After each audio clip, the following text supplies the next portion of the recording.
This, my friends, is the PCT. I feel on top of the world. Oh no, it's happening again. Trouble sets in, waiting for the dividend. Hello, my trailer name is River, and today I wanted to talk to you about some of the logistics that I had to work through for the PCT. I guess the first one I had to really understand was my timeline and how long I was going to be out there and how long I needed to hike. Generally, they say the PCT is a 5-month hike, but trying to understand what that looked like in a day-to-day context was really, really hard for me at first. So what I ended up doing was taking the total distance of the hike and dividing that by the distance I was comfortable hiking each day. What that gave me was the total number of days that was required to hike the trail at that pace.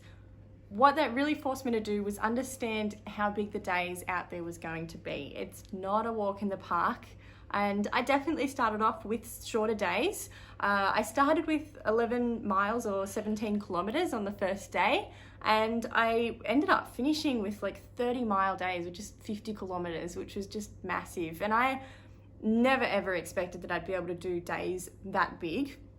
But you get really fit out there, you get much faster, but it really helped me to try and sort of project where I would be roughly in what months if I started in,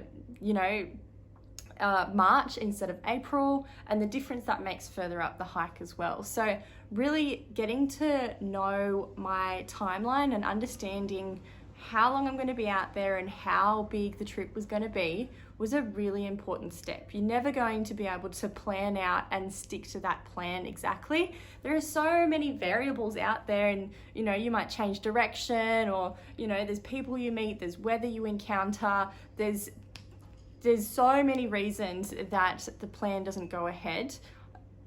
But it's just important to know exactly where you're going to be, when, and to start to be able to get used to that idea.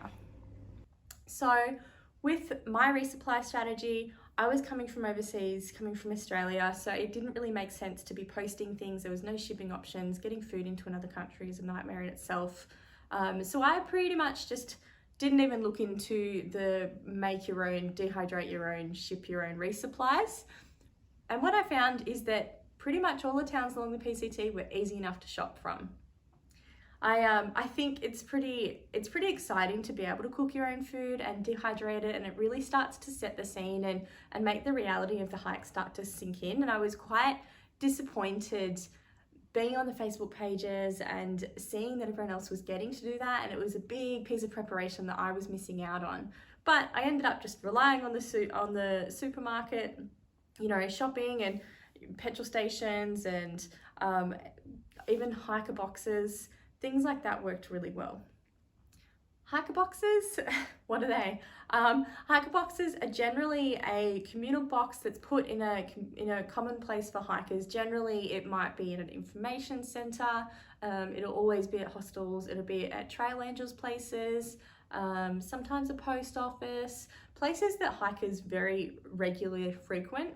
And what it is a place for you to leave anything you're not going to use for other hikers to then potentially use. A lot of people who do ship themselves food often get it a little bit wrong and either get really sick of the food that they have, haven't worked out, or have hiked faster or maybe even slower than what they'd presumed they would.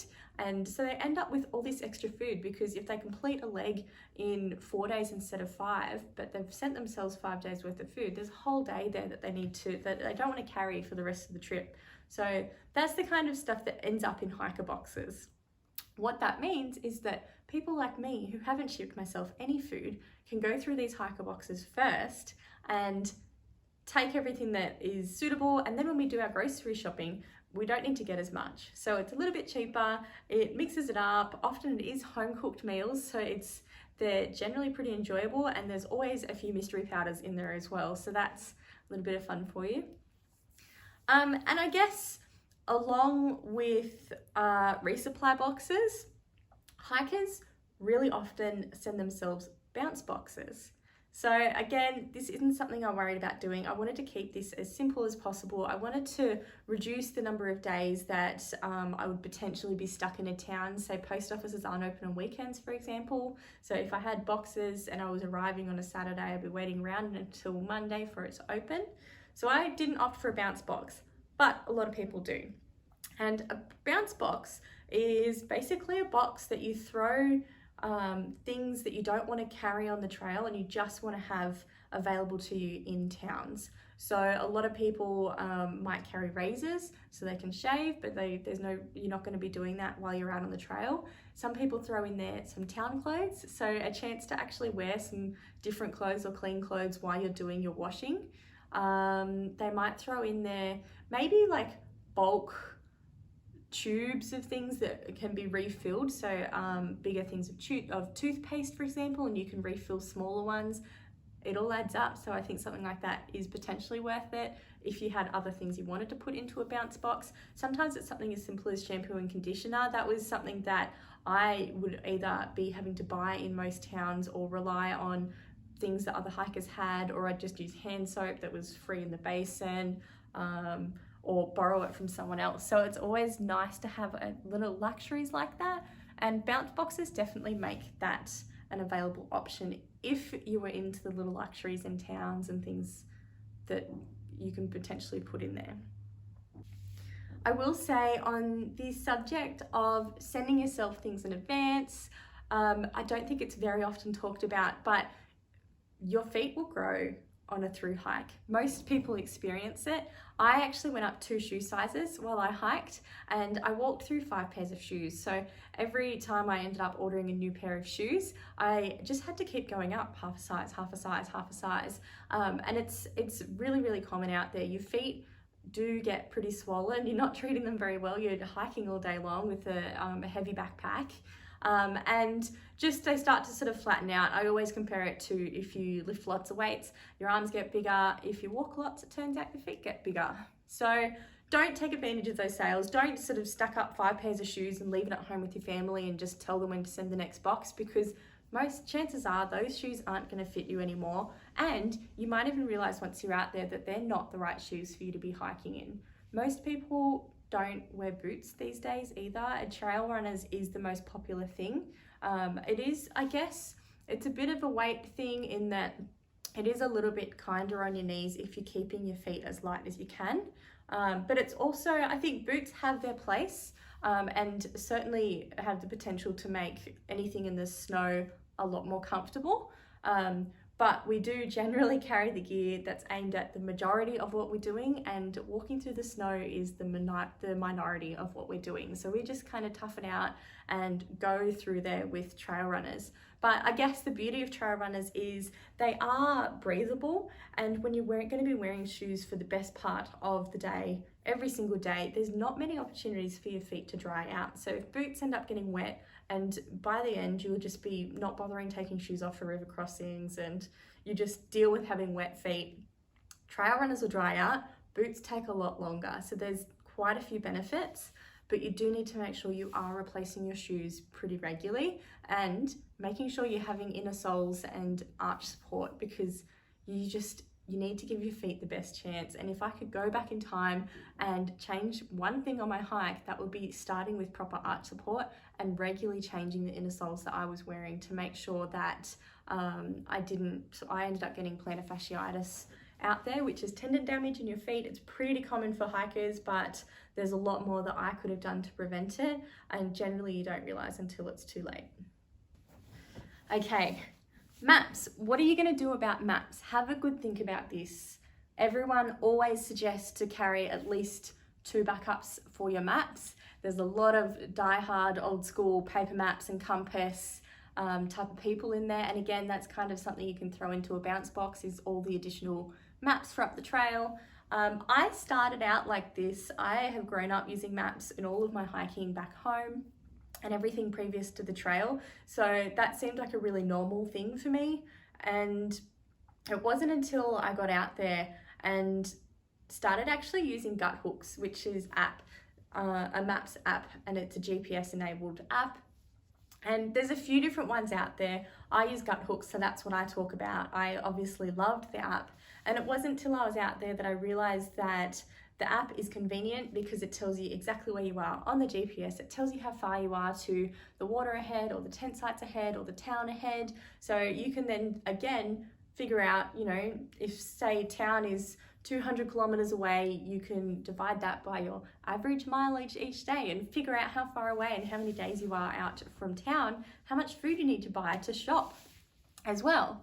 So I loved using Guthook, and that's obviously risky. It's on your phone, it's an app. You need to make sure that you have power, and like if you have a flat battery, you're in trouble. And so I always carried a power bank, and I used the 10,000 amp, whatever they are, for the first month. And then I actually picked up a second one in a hiker box, a really, really lucky find. It's the Anchor brand, and they're pretty common on the trail. They're generally the lightest power banks you can get out there. And I was using my phone a lot though. So I was listening to music and podcasts and taking lots of photos. I was blogging the whole trail. So I was writing every night and getting into towns and uploading it.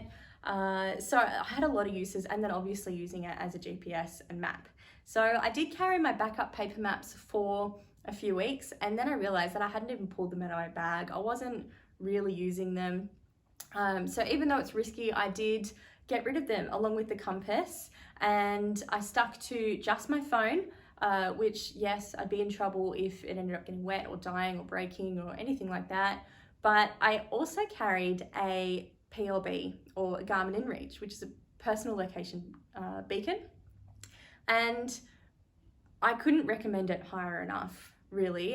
It has GPS on it as well, so I had a second set of maps, and again with GPS it would tell me exactly where I was, and it had a lot more maps, and sort of went, it's global maps, so you can see everywhere. If you end up off trail, Guthook isn't that useful, but using something like a Garmin InReach, using the GPS on that shows you the full scope of where you are.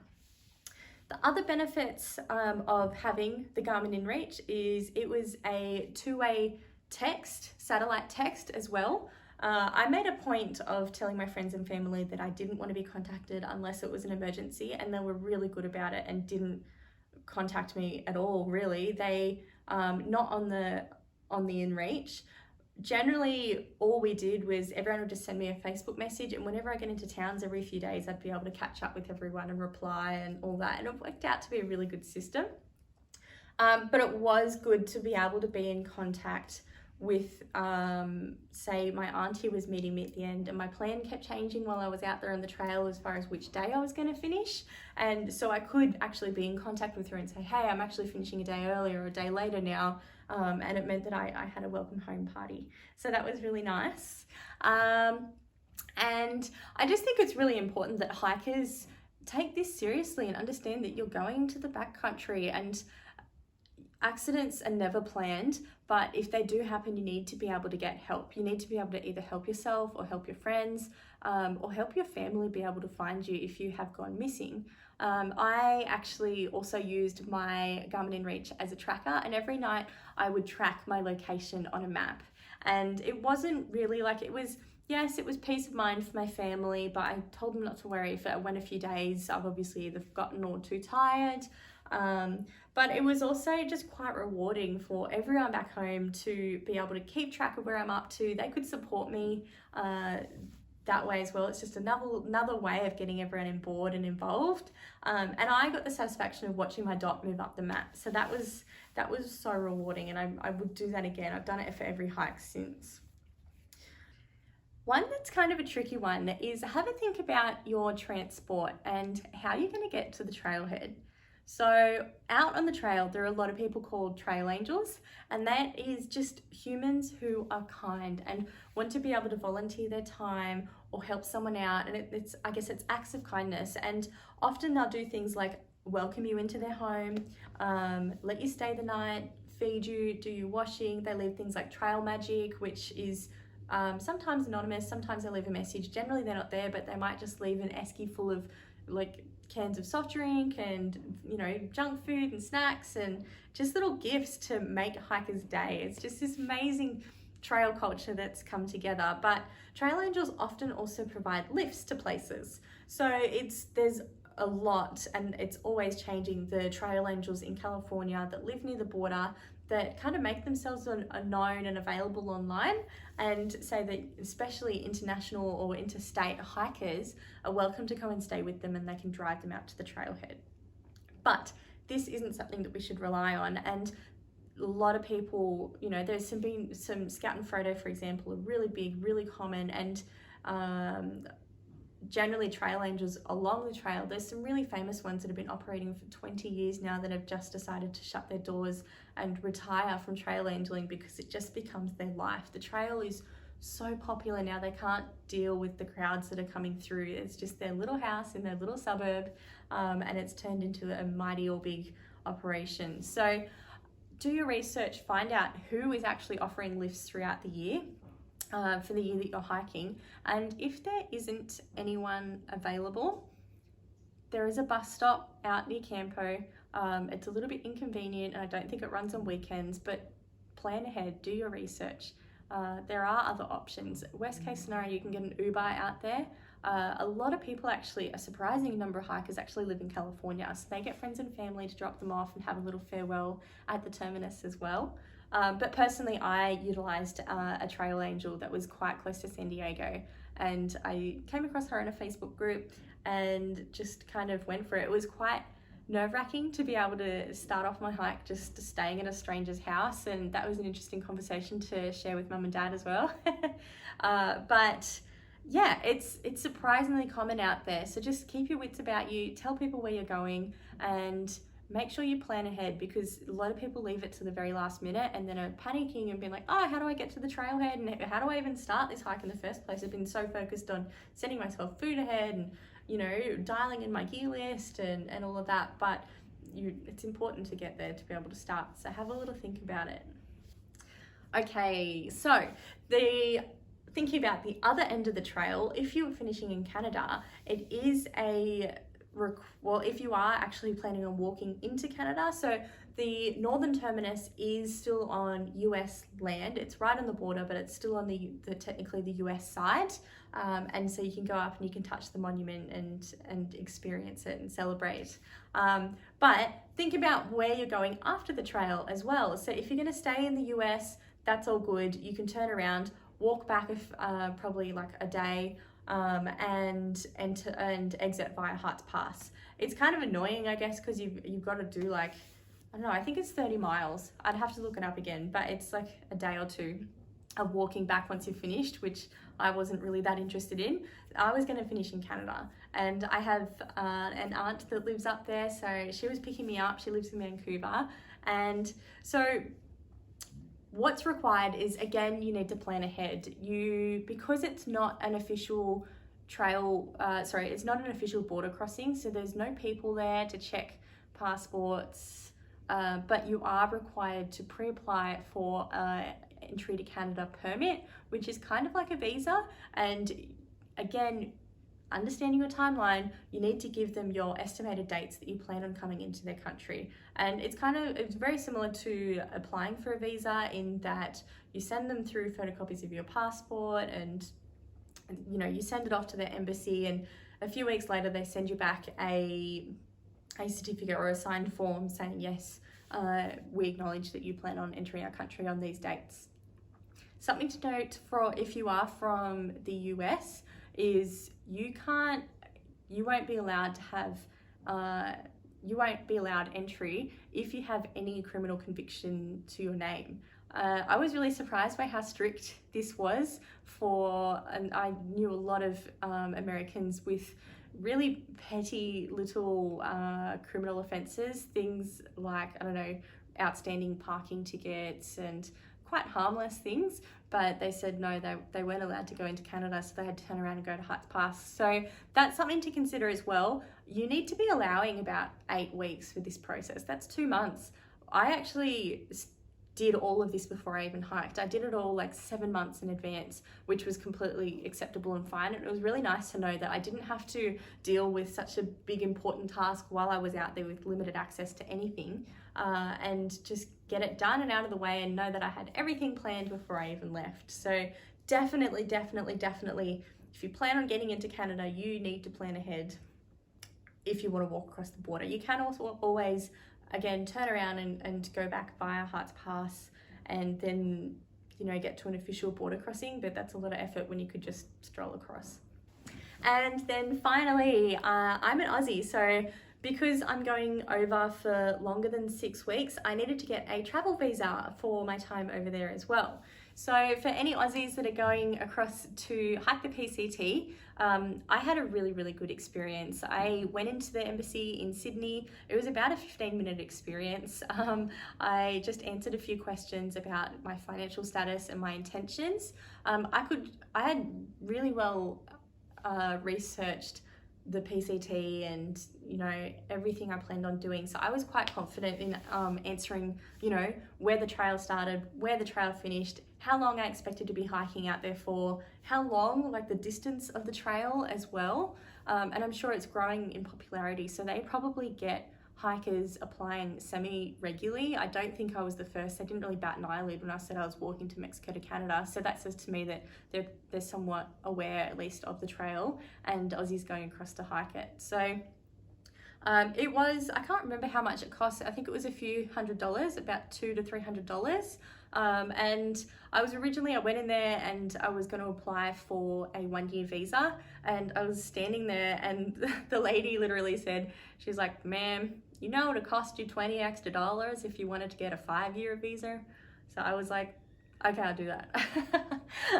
So now I have a 5-year visa, which works out pretty well for any other time I want to revisit. Something to note though is when you enter the country, you get a stamp and it gives you 6 months access from that date you enter. So I entered the country, I think it was a week and a week and a half before I started hiking.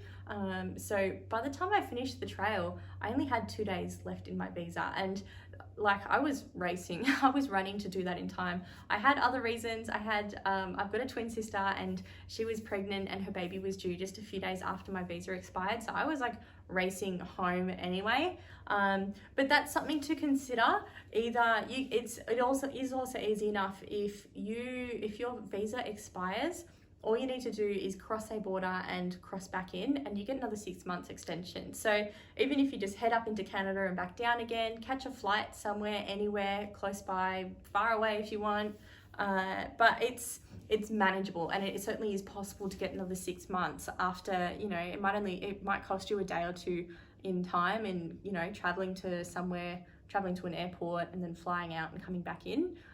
But when I flew home, I walked into Canada and then I flew from Vancouver back to Australia with a connecting flight in LA. And even though it was just a connecting flight, so I was only meant to be in the country for an hour or two, they restamped my visa with an extra 6 months entry. But yeah, like no questions asked, another 6 months was given to me. So that was something that I wish I knew. I had no idea what was going to happen after that 6 months and the process about renewing it.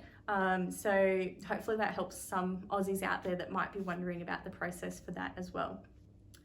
Okay, so I'm probably going to wrap it up there. There's heaps I can go into, and I'm probably going to make future videos on different things I think of and hitchhiking and like all of that. But for now, make sure you like and subscribe my channel and help me create these videos because I'm really enjoying the process, and I'll see you guys later. Bye bye bye.